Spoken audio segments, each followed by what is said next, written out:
Hey there, Twisters, and welcome, hockey fans. So today we're talking about the Mount Rushmore of NHL jerseys. So by that, what do I mean? Are we talking about the 4 most successful NHL franchises? Are we talking about the 4 jersey designs that have lasted the longest? Are we talking about the 4 jerseys that represent hockey's greatest dynasties like the Canadiens, Maple Leafs, Islanders, and Oilers? There are so many different ways to go about this, but I have my own unique way of determining this. And I will leave out tons of amazing jerseys. So anyway, let me know your thoughts about this in the comments, and you can actually give me your Mount Rushmore of jerseys for your favorite NHL team, like I've done so here with my San Jose Sharks. And by the way, shout out to Swervin Irvin for this awesome idea over the live stream with Canuck Clay a couple months ago. So I broke this down into 4 different categories. The first category we're going to explore here is the classic category. So you can easily argue that the Mount Rushmore of NHL jerseys should be the 4 most recognizable looks throughout the NHL's history. And that could easily include the original 6 teams like the Red Wings, the signature winged wheel. It dates all the way back to 1932.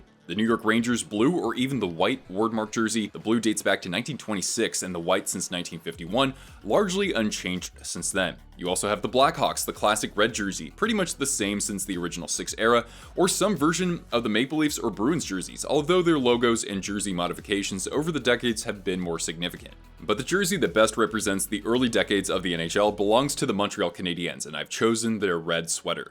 The Club de Hockey Canadien logo has been on the front of this jersey for every season except one, since before the NHL even formed in 1917. Think of all the legends who have worn the bleu, blanc, et rouge: the Richard brothers, Guy Lafleur, Patrick Roy, Doug Harvey, Ken Dryden, Jean Beliveau, and so many more. No sweater has been worn when raising the Stanley Cup as much as this one. And whereas other teams in the earlier 20th century went ham with the barber pole design and the stripes on stripes on stripes, the Canadiens stuck to what became timeless aesthetics. For one, it has the chest stripe that not too many teams in today's NHL adopt, and certainly back then, it was a way for them to stand out between other teams using simple lettering for their logos. You have the 2 primary colors, blue and red. You can't go wrong with that. There's just enough contrast. And you also have the simple banding on the arms, and the simple waist stripes really just created a good timeless template for NHL jerseys in the decades to come. Okay, so we've checked off the classic or original 6 era. That leads us to the early expansion era, specifically 1967 into the mid-70s. Several more great looks emerged from this era, including the LA Kings Forum Blue, really purple and gold, from 1967 to 80, the St. Louis Blues from 67 to 79.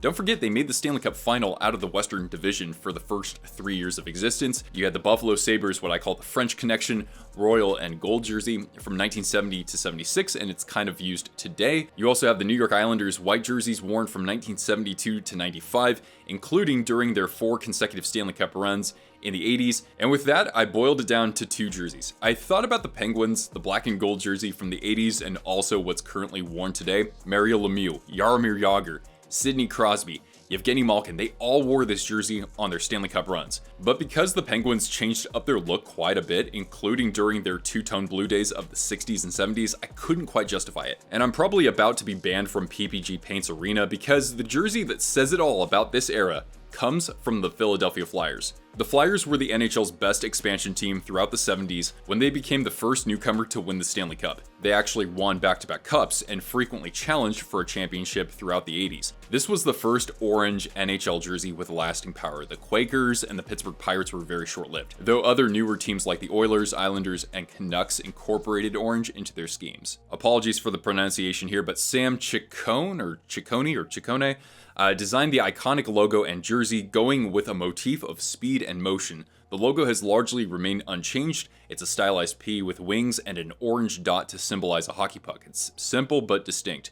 And although it's not my favorite jersey design, it's still one of a kind with its curved, wing-like shoulder yoke and black cuffs. And what about the actual team wearing these? The Broad Street Bullies are among the most infamous and iconic groups of players ever assembled, led by 3-time Hart Trophy winner Bobby Clarke and 2-time Vezina Trophy winner Bernie Perron. And even though the team hasn't won a cup since then, they have maintained a remarkable aesthetic consistency throughout the decades. So halfway through the Mount Rushmore, we now explore signature looks from teams that have either relocated or aren't around anymore. This is what I call the Relic category. A few honorable mentions here. You have the black Arizona Coyotes Kachina jersey worn from 1996 to 03 and then from 2018 to 24. Certainly one of the most collected jerseys out there in the hockey community over the last few years. The Quebec Nordiques classic blue jerseys from 1980 to 95. In their first season, they had a different version of the logo. The Minnesota North Stars, I could have mentioned them in the previous section. You could talk about any era for them, but from 1978 to 88, I think that's kind of their most signature look. You also had the home jersey, which was white at the time, from the original Winnipeg Jets from 1979 to 90. The Atlanta Thrashers, which became the new Winnipeg Jets, they wore this awesome powder blue jersey from 2003 to 11. And lastly, you have the California Golden Seals seal teal jersey from 1974 to 76 before they moved to Cleveland. But my choice for the Relic category is, no surprise, the Hartford Whalers green jersey worn from 1979 to 92, so coming just after the Flyers Broad Street Bullies era. In 79, the NHL added 4 teams from the World Hockey Association, back when the Whalers were the New England Whalers. This hockey fan favorite featured the iconic logo created by the late Peter Good. You've got the fluke, the W at the bottom, and the H for Hartford in the negative space. It's just brilliant. The Whalers also brightened up their green from the WHA days and replaced the gold with blue. Thankfully, they didn't opt for orange as they initially considered, and they also kept Pucky the Whale on the shoulders. Now, the Whalers wore the white jersey for home games, where Brass Bonanza would play after every home team goal, so some folks might consider the white to be more iconic. And actually, I wore that jersey to the All-Star Fan Fest in 2019 in San Jose, and actually several people came up to me and definitely complimented me on my sweater choice there. But whether it's the white or the green, either way, the Whalers entered the NHL with a timeless logo on a simple but expressive sweater. Alright, so we've got the Canadiens, we've got the Flyers, and the Whalers. Now, I didn't really give an opportunity for a couple of teams like the Oilers and the Flames to be considered. I love their original looks and that they've brought that back. Not to mention, I've missed out on some of the crazy but beloved rebrands, specifically from the 90s, with teams like the Sabres, Penguins, and Islanders producing terrific creative looks. I love all these jerseys, but Mount Rushmore only has 4 spots. And for this last topic, I decided to focus on the growth of the game, with the NHL expanding mostly to the southern states throughout the 1990s. And as mentioned, with established teams rebranding, we saw some very distinct jersey designs. Let's call out a few honorable mentions. So we already talked about the Coyotes Kachina jersey. 5 years prior, we had my San Jose Sharks in 1991 with their teal and white jerseys. The original Florida Panthers, whether or not you want just the leaping cat or biting the hockey stick, either look is quite iconic. You also had the Dallas Stars moving from Minnesota in 1993, and then a few years later coming up with this beautiful star jersey with which they won the Stanley Cup, and the Colorado Avalanche in the mid-90s coming from Quebec. They also had a very distinct look on the ice. But for my choice, it had to be the Mighty Ducks of Anaheim, worn from 1993 to 06. Now, as you probably know, the Mighty Ducks film franchise debuted in 1992. They wore different jerseys for that movie. And then the Mighty Ducks play their first NHL game a year later, and in 1994, a year after that, D2 the Mighty Ducks drops, and the team in the film is actually wearing the same white jerseys that the Mighty Ducks wore at home. So that's why I chose the white jersey. Now, there were as many as 1,000 logo concepts, many of which came from Disney's animators. Tony Cipriano and Fred Teo teamed up to produce the winning design.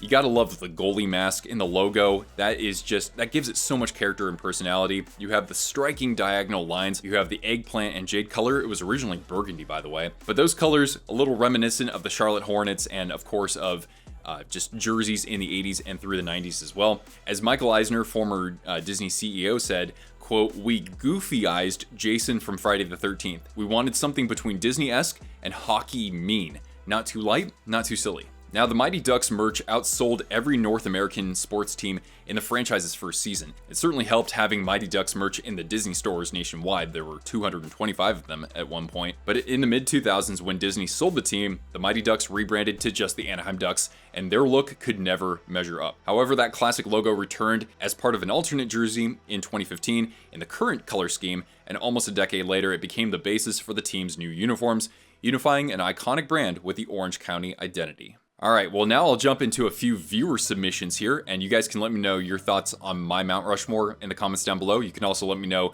the jersey Mount Rushmore for your favorite NHL team, but I've got 6 different comments to spotlight here. We'll start with Abe 1996, all-time Maple Leafs, Canadiens, Blackhawks, and Red Wings. I mean, I think that really you could definitely argue that it's these 4 teams They're 4 of the original 6. And as I was saying, more so with Boston, they did change up their look quite a bit over the years. So I think Montreal, very signature. Detroit, very signature.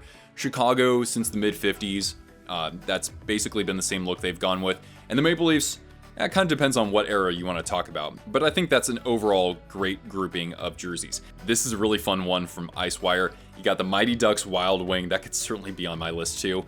The Mooterus for the Dallas Stars, certainly one of the ugliest jerseys. I never even wanted to collect it, it's so gross. You also have the Tampa Bay Lightning Storm jersey, which was reissued for Reverse Retro 2.0, and the LA Kings Burger King jersey, that would definitely be on mine. One that I couldn't pass up would also be the Vancouver Canucks Flying V. I think that might be the worst jersey of all time, but there are some other ones that weren't included here, like the Turd Burger or the Islanders basketball jersey. Same thing with the Atlanta Thrashers. Then we get to, I don't know what to put here, but the choices you've made are fantastic. You've got the Mighty Ducks, I don't know if you were specifying eggplant or white.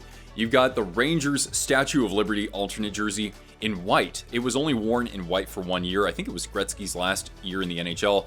And yes, it is an absolute sight to behold. You got the Hawks and the Goat Head in one of the greatest rebrands of all time. Then we've got one of our Discord moderators here, Justin. Big shout out. Thank you so much for helping us run an awesome community there. And actually, our picks are almost identical. The only difference here is that you've got the Black Coyotes Kachina jersey, which I could definitely kind of lump into that category with the Mighty Ducks. But either way, these are 2 jerseys that are highly sought after by collectors. Same thing with the Whalers, and you've got the classic Canadiens. I think that's a great Mount Rushmore. We've got Sakic Fan shouting out the black and gold Pittsburgh Penguins jersey. I almost chose that for our expansion era. You've got the white Canadiens jersey, which they wore most recently in their most recent Stanley Cup in 1993. The white Red Wings, which is what they wore at home during the Steve Yzerman era, and the blue New York Rangers is classic as well. And then we've got this comment here from Dan, a longtime friend of the channel. His Detroit Red Wings, the beautiful blue of the Quebec Nordiques, I like that pick a lot. Then the Whalers navy colored jerseys, I wasn't expecting that, but some people actually prefer that more, not to mention